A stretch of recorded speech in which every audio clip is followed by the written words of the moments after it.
Tongue twister. হ্যাঁ বন্ধুরা, জিভের জড়তা দূর করতে টাং টুইস্টারের কোনো বিকল্প নেই। এটা অনেক চমৎকার একটি জিভের ব্যায়াম। আমাদের এই ব্যায়ামটি করলে আমরা অনেক উপকার পাবো। সেই জন্য একটা ভিডিও ধারণ করার মাধ্যমে মনে করলাম যে এই ভিডিওটা কীভাবে দিয়ে ইউনিক কিছু তৈরি করি।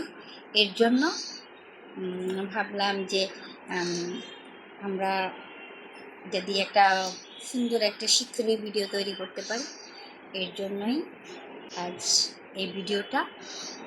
আর আমরা ভিডিও দেখতে দেখতে একটু পড়াশুনো শিখি। হ্যাঁ, পড়াশুনো শিখে মানে ব্যায়াম করতে পারি আমাদের জড়তা কাটানোর জন্য।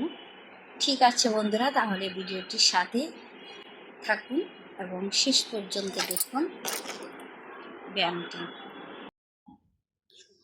ভিডিওতে দেখতে পাচ্ছি একটি পাখি কলা খাচ্ছে, পাকা কলা। আমরা এটা দিয়ে ব্যায়ামটি করতে পারি। পাখি পাকা কলা খায়।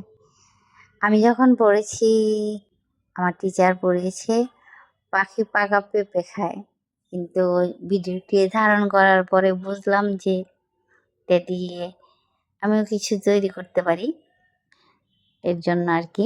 যাই হোক, তাহলে আমরা প্রথমে ধীরে ধীরে একটু বলতে পারি যে পাখি পাকা কলা খায়, পাখি পাকা কলা খায়, পাখি পাকা কলা খায়। আবার এখন একটু স্পিড বাড়াবো। পাখি পাকা কলা খায়, পাখি পাকা কলা খায়, পাখি পাকা কলা খায়, পাখি পাকা কলা খায়, পাখি পাকা কলা খায়। আর একটু দ্রুত করতে পারি।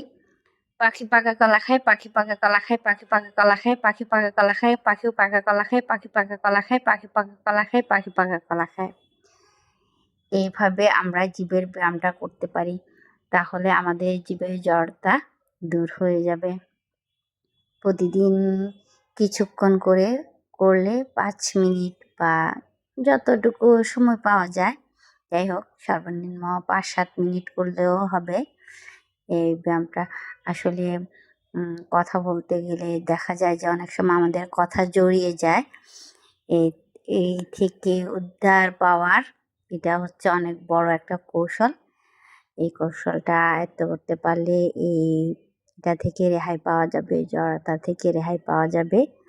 তারপরে ঠিক আছে, তাহলে সবাই চেষ্টা করবেন এভাবে। আল্লাহ হাফেজ, আসসালামু আলাইকুম।